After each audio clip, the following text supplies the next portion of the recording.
Hi, guys, and welcome back to another episode of The Connector. Doesn't every great opportunity in life begin with a single conversation? I am your connector, Arielle Leavitt. Networking, making introductions, and bringing people together from all walks of life to engage, share, learn, and grow is my passion. In this podcast, we dive into the people that are behind the community and connection and have them share with us how different connections in their life grew their business and opportunities. Let's dive into today's episode. Hi, guys, and welcome back to another episode of The Connector. I am your connector, Arielle Leavitt. And today, I have the pleasure of introducing two guests that it actually was like divine intervention, I feel like, with them. Because I had Scott McLean, who was scheduled to be on the podcast with me. He's been on the podcast before. We've talked about music stuff, and then his nonprofit he runs with veterans and giving them a voice, One Man, One Mic Foundation. And so we were going to do like another like whole music podcast because it was really fun and the response was amazing. So we had scheduled that one. It's so funny how the universe works. And it's like, no. Actually, you're going to have a different guest on your podcast.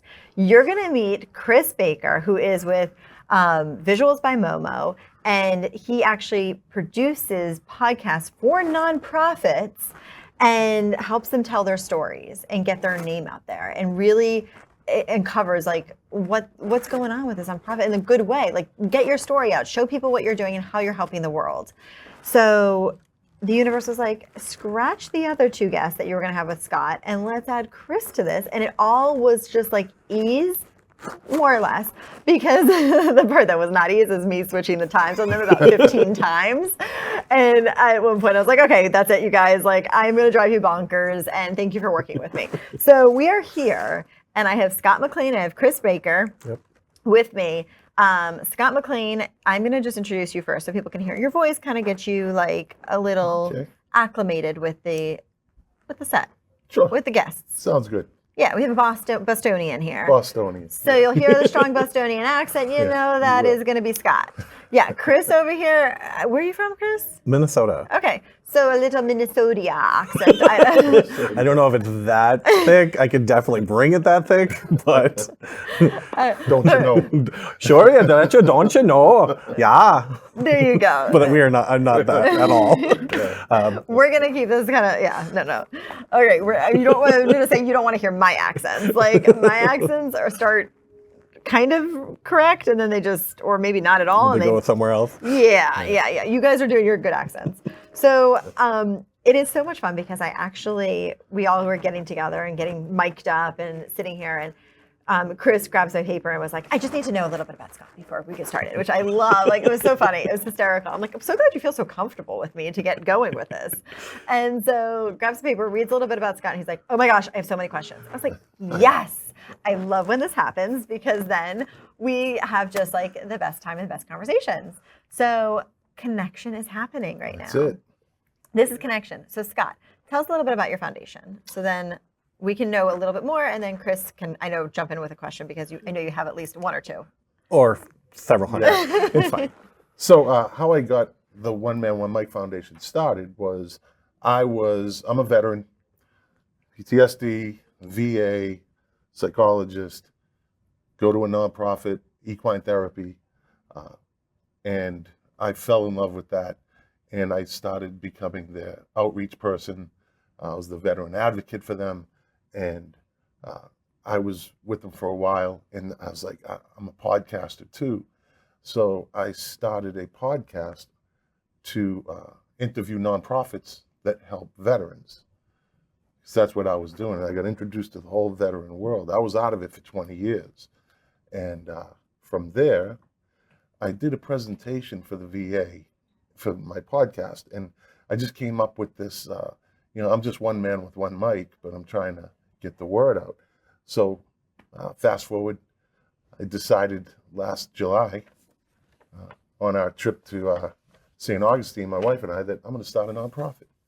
And I'm a good podcaster. And I know how to do it. And there's never been a point in this country, in the history of this country, where a veteran has had more opportunity to be heard than today, right now. And it's not TikTok, it's not Instagram, it's podcasting. And so I said, that's what I'm going to do. So I started the One Man, One Mic Foundation. to give veterans a voice, but I also include storytelling in there, because that was my epiphany, was when I told my story to a group of people, and they were like, whoa, and it affected them. It caused an effect that they were empathetic, and I saw the change. And I was a natural storyteller growing up in Boston, and I was like, wait, there's something to this. So I became, I dove into it, and I became a storytelling nerd, and I learned all about the power of storytelling. And a veteran's story is their strength. It's not how much they can lift or how far they can run. It's when you tell your story, you move people. And there's all the neuroscience of storytelling, and all the nuances of storytelling. It's a superpower. It really is. So I add that into my course that I teach veterans the podcast for free. They get a 6-week. It's actually as long as they want it to be. I can't put a limit on it. So that's how the One Man, One Mic Foundation came about. And I actually am teaching a veteran tonight. So I basically open up as much time as I have to for them. And we have I have more than about 5 classes running right now. That's and amazing. I teach veterans all over the country, from Utah to Maryland to Baltimore to Ocala I teach from all over. Yeah. Okay, so my first question, I have to jump right in. Yeah. So how do you teach them specifically the storytelling element? So first, I break it down into how the story is structured, the beginning, the middle, and the end. And I tell them, when you tell your story, and this is just like basically a quick version of it. Cut the fat off the beginning, cut the fat off the end. Start your story from the beginning of the story and create the arc. So I could say, well, I got out to post one night and I was driving around, and then blah, blah, blah, blah, the buildup. Whereas if I want to tell my story effectively, well, I got this call. It was 1 a.m, and I respond to the house, and there's a man on the front lawn holding something. And I walk up. Well, I move up fast because it's a 911, and it's a dead baby. So right there, right? So I just caught your attention. And that's what you do with people. You serotonin just pour it out of your brain. And that's how you get them to listen to your story. Start at right where the story begins. And you will captivate them all the way to the end, the arc, and then the end. And you end it when it ends. You don't end it with the moral of the story is, Right. You end it when it ends. Because our brains, it's like when you slam on the brakes of a car, you lurch forward. When you end a story right at the end of the story, our brains naturally try to finish it. Like, we think ahead a little bit. Like, did he do this, or did he do that, or how did that? And then it settles back. The car settles back, and they get it. And it's just an effective way for veterans to be heard and to people pay attention. And it's a powerful thing. Yeah. It's a powerful thing. I have a million things to say right now. But, Yeah, no, I want to go back. I mean, storytelling is, and that's something that's big for you. huge, absolutely huge. That you, Chris, you are constantly telling the stories, and you want to make sure that the story is really truly heard on that nonprofit. And Correct. so what John, oh my gosh, I just called you John. John McLean. John McLean. Okay, what John McLean is saying from Die Hard, which would be a very interesting interview, actually. Sure. Scott is saying. Is that how you kind of tell your stories when you do or how are you? Because obviously you have to eat to emotions. We do. We need to really focus on that emotional impact, because every nonprofit has this amazing passion and mission behind what they're doing. But how do you convey in a single story this massively big organization to captivate and pull, if they're looking for donors, if they're looking for sponsors, if they're looking for volunteers, what are you doing to really pull them in? And a lot of the videos that we create when we're actually creating videos is videos for their gala. So it's really taking a deep look at your organization, their mission, everything that goes into it. And then we have to pull it apart and go, you know what, this one volunteer, her journey is the story. Mm-hmm. And so we have to pick it out with them and follow their story. And when we do that, we can pull in other people that have been influential in what they've experienced. And that's how the rest of the organization gets their shine. But it's really pulling in that story, because if you don't have that story, you don't connect with the emotion and you don't actually get what you're trying to do. So if you're at a gala event and the nonprofit is like, I really need to raise $100,000 tonight, and you didn't tap into the emotion of everybody sitting in every single chair, you didn't get the job done. And that's where it can really take time to sit down and have that strategic plan in place. Because if you don't have that strategic plan, then you can literally are just basically taking out your cell phone and you're hitting record at that point. It's just that, and that's a video. That's not a storytelling film. Yeah. That's a video. And there's a difference between the two. There's a place for both, but it's really trying to like pull to that emotion, pull to the storytelling aspect. And it's a different type of structure than just hitting record on your phone. Yeah. And everybody loves a good story. I don't care who you are. You could be a lunatic. You could be, but you like a good story, right? Yeah. And I mean, that's where we're wired. It's in our DNA. Storytelling is in our DNA. story is connection. Yes. Right. Stories are selling. I mean, you know, like Yeah, you use it in everything. stories Every sell. story, yeah. The best business owners sell through stories. Yep. Because you're talking like even with non you know, you're tugging at people's emotions. You want them to feel a certain way. People want to feel, to experience something, to then give that To connect. Yeah. Every commercial on TV is a story Yes. that you're supposed to connect with. If not, the majority of the people connect with. Watch a commercial. It starts with the family getting in the car. That's the beginning of the story. But we're so used to stories in our life. We tell stories every day. Our life is a story. You could go home after work every day and tell a story, and we're so immune to it in a sense that we don't. It's subconscious at that point. It's subliminal. It is, because honestly, when you're actually watching an advertisement, by the end of it, it could be 8 seconds or 10 seconds long, and you're like, I need that burger. Yeah. I want those fries. And you don't even think about it, but it's there. It's pulling you in. It's like, I need to go for a drive. Yeah. I need to go and test drive a car. Like all of these different aspects, they're telling that story in a way that's connecting you. How long are your videos? Ranges. Okay. Like you could literally have a 6-second video and it could be very impactful. You can have a 5-minute video. If the story is there, use it. Yeah. Like, don't limit yourself, because when you start limiting the time that you put into a video, sometimes those key points are missed. And if you don't have the right arc, or maybe you want to show them as the hero and then saving this person as success story, having it 3 minutes and like, oh, I only have 3 minutes in my program, give yourself a little extra wiggle room. Because if it's captivating enough, it will do more benefit for your organization. It really will. Do you feel like there's a sweet spot with a story? Honestly, I think it really has to do with the story itself. Because I think like hearing, you know, Scott's story and talking about the baby, like that one I probably could listen to for 5, 7, 10 minutes and like I want to hear all of it. But then there might be another one where it's like, I got all of the information I needed, the whole arc was there, everything in 60 seconds. So you can't really put a time limit on something.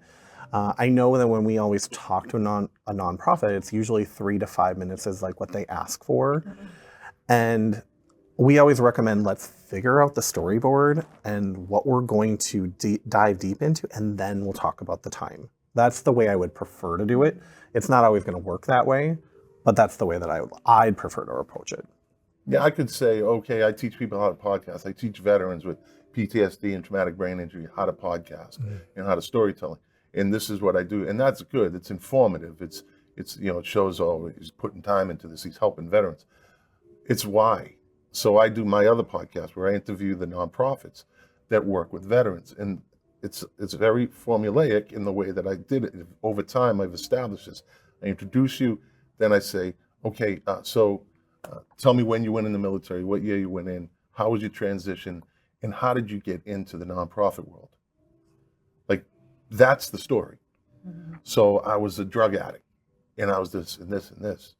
That's my story. The information's going to come about that's all on the website too. Mm-hmm. You know, and everybody's website is dynamic and great. We do the best work. I know it's funny, but a lot of them do great work. I'm not knocking anybody, but it's the story that's going to keep the listener moving into the rest of your podcast or the rest of your story.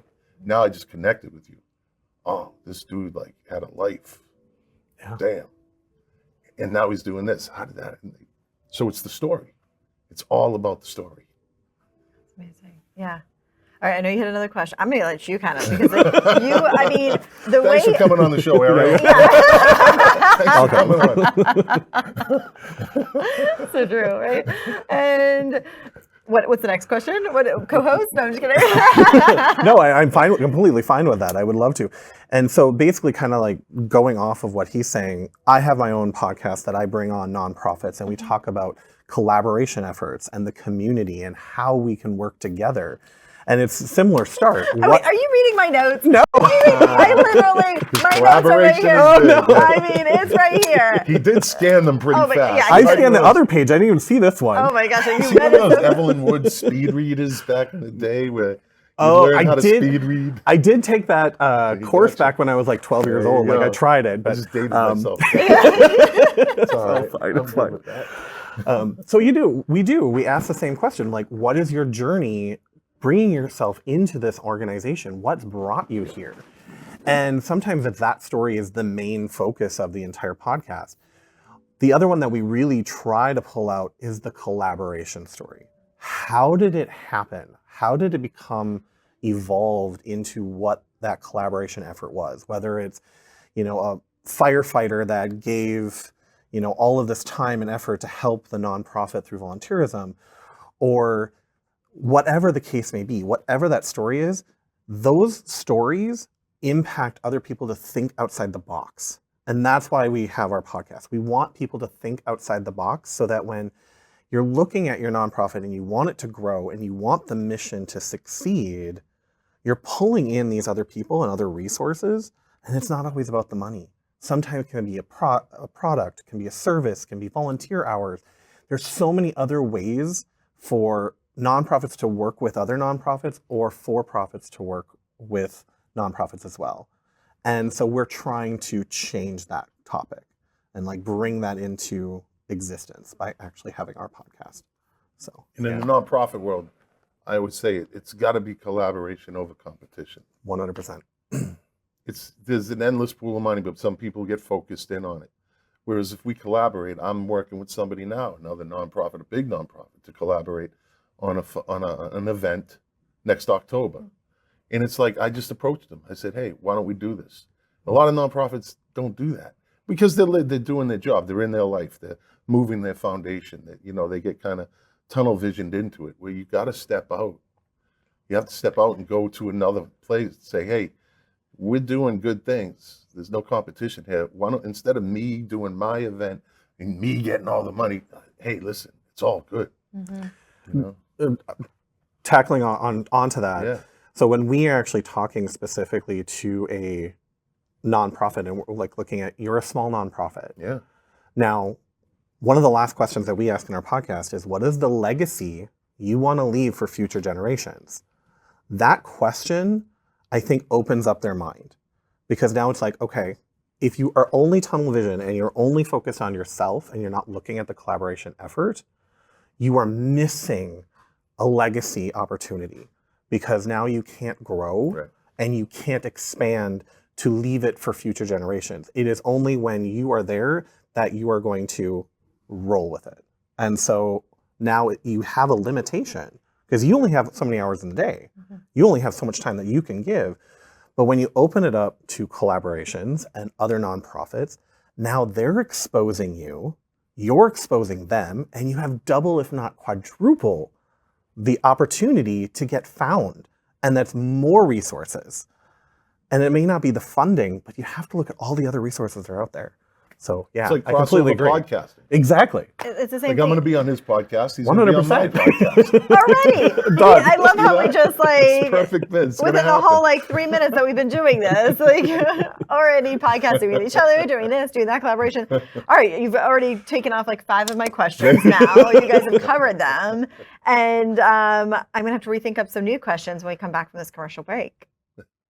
Feeling the pain after a car accident, work injury, or just challenges of everyday life? At MedAmerica in Deerfield Beach, we're here to help you feel better and get back to doing what you love. Our certified outpatient rehabilitation facility offers expert chiropractic care and physical therapy, all tailored to you. With one-on-one attention from our experienced team, we focus on relieving your pain and helping you heal. Call 954-428-4707 today or visit medamericarehab.com. MedAmerica, where better starts here. Every great business needs a board. As a women business owner, you deserve one too. Welcome to the boardroom, where women entrepreneurs find the support, focus, and community they need to grow their business. The boardroom is a sounding board for ideas, challenges, and success to build connections, gain insight, and stay focused on creating your best business yet. Call 954-428-4707 today for more information on the boardroom. Empower your business because success starts here. Chase Studio is about making your home feel like you have a space that reflects your personality, style, and life. Whether it's a renovation, new build, or room refresh, Chase Studio offers 2D and 3D design packages to bring your vision to life. Our 2D packages are perfect for those who want a quick, stylish update, while our 3D packages take it to the next level, giving you a full walkthrough of the space before it's built. With our interactive 3D walkthrough, you can experience your space in real time, ensuring the layout and design are just right before you commit.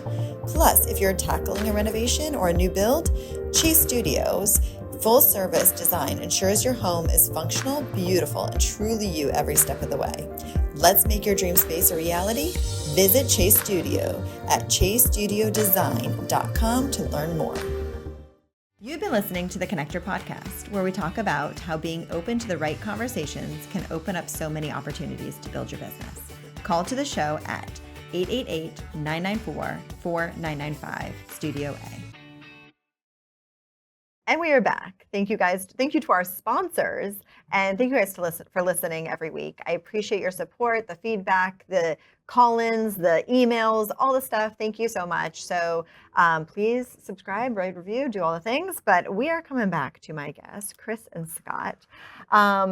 Just such a good thing. Like before we left for the commercial break, we're like now podcasting, collaborating, which is like what I love is connection, community. This is like, you guys are like lightening up my heart right now. Like my heart is like, oh yes, because it's just like so much fun because this is what it's all about. Like what you're saying with nonprofits and collaborating with nonprofits to work together, to build each other up.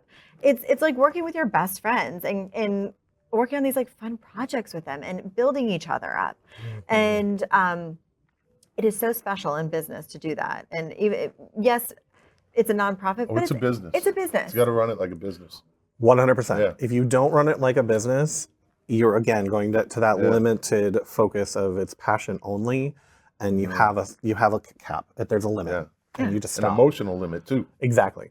Yeah. You have to kind of step back sometimes and say, all right. And sometimes someone has to tell you, you gotta run this like a business.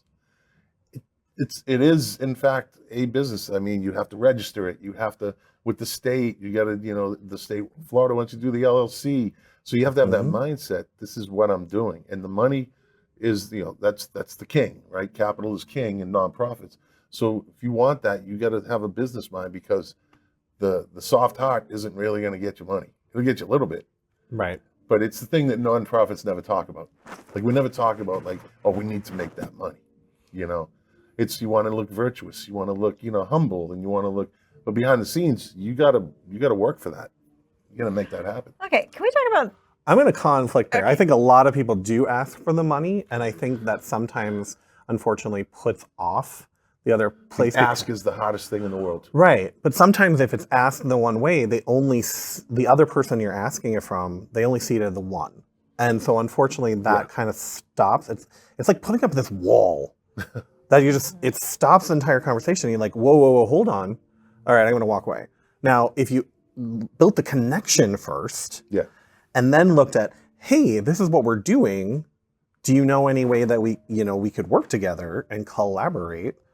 Opens up a whole different door. It opens up so many more conversations and so many more avenues that you're going to have so much more resources coming to you, including money. Yeah. So true. So when you talk about nonprofits, because everybody wants to know where the dollar is going, right? Like that's something that you have to touch on with nonprofits. I'm sure in Georgia. My board of directors is like, so where are we spending this money? Yeah. Which is a good board of directors should do that.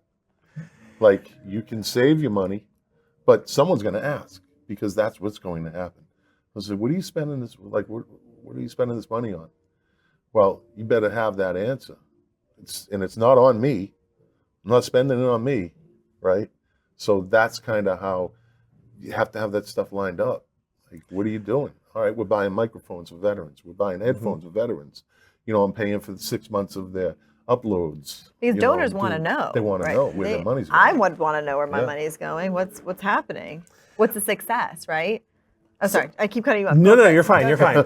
So there's so many different avenues I could go in this direction here. A can of worms we just opened. Yeah, it is a can of worms because one, a lot of people need that data point. They need to know, okay, 80% of it is going to programming and that's where it's living in the nonprofit. The problem is, going back to what we were just talking about, you have to run a nonprofit like a business. Every business has overhead. Yeah. If you don't put money into the overhead, it will fizzle. It will not be there. And that's something that right now, I just had this amazing episode with the Community Foundation of Broward, and they literally had the same topic. It's like, you have to let the overhead happen. It's something that needs to be a part of this business plan. And it's a shift for the nonprofit sector. It's a complete shift. And donors are still, looking at the bottom line. They're looking at the numbers and where the money is going. And that's all fine. But at the end of the day, what is the end story? What are we providing? Yeah. And what is the impact we have just made on the community, whether it's one person, 10 people, or 10,000? That impact should be more important than the actual dollar amount. Because if you saved someone's life, like a veteran, I know a ton of veterans that unfortunately take their lives. Yeah. By saving that one life, you have impacted more than just one person. You've impacted their entire family and everybody that touches with them, and it goes on and on. And so if we looked at those numbers instead of every dollar that's spent, I think nonprofits would have a different, a different approach. So a perfect example of that is what I asked the veteran. I say, the foundation's going to pay for 6 months of your uploads, right, on whatever platform we're doing. It's going to go out to everything. The only thing I ask is that I can see your numbers, how many downloads, where it's going. The number of downloads doesn't matter in my case, and I'll tell you why in a minute, but how many cities has it reached and how many countries has it reached? So if your podcast, you're in 40 episodes and you've reached 372 cities around the United States in 21 countries, then that's like, you show that to a donor, like, hey, this is like, you're getting the word out, right? But we know there's a lot more numbers to be had.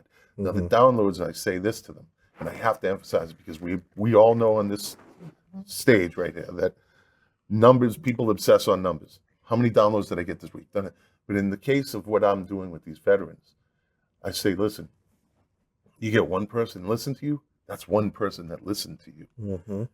That's somebody heard what you had to say. And then next week, maybe you get 2 and 3. Don't look to be Joe Rogan.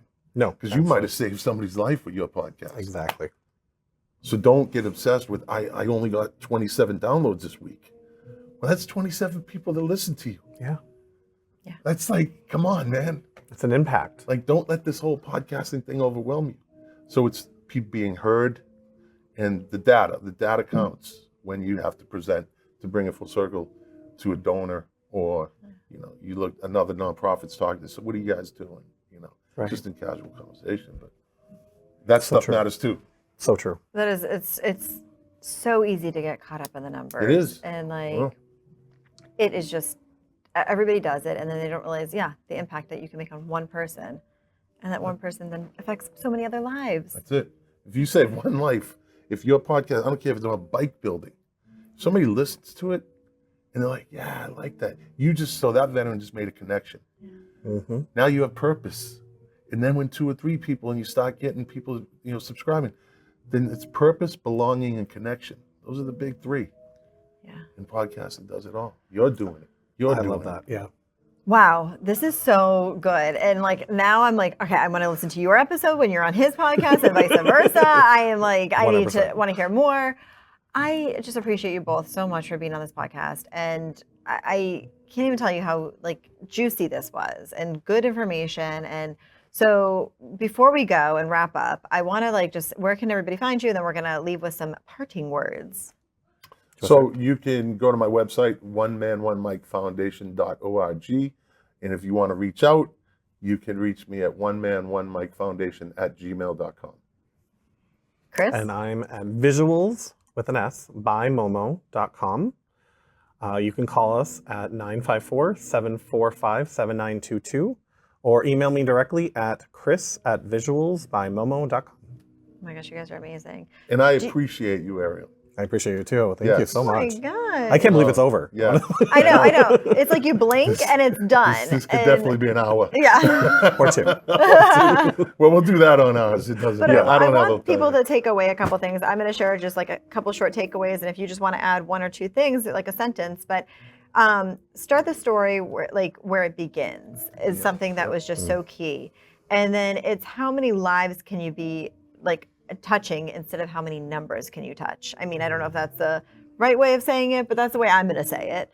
And then it's not it's collaboration, not competition. So make sure when you do something with somebody, collaborate with them. Like, don't think of somebody as an enemy. If you do, then you might just not ever really succeed in life. That's a Everybody's really an enemy. hard thing to say, harsh there, but it's like tough love. Everybody's an enemy. But do you Don't have, limit yourself. Ooh. Collaboration over competition. Do not limit yourself. I love that. And Scott, do you have something? Just like a one-liner? Do you have to? Listen to people's stories. Yeah. Listen. Awesome. Thank you guys so much. I loved having you guys, and I will see you all next week for a whole new episode of The Connector with another guest. Thank you for taking the time out of your day to connect with me here. I love to hear more from you at arielletheconnector@gmail.com. See you all next week for a whole new connection.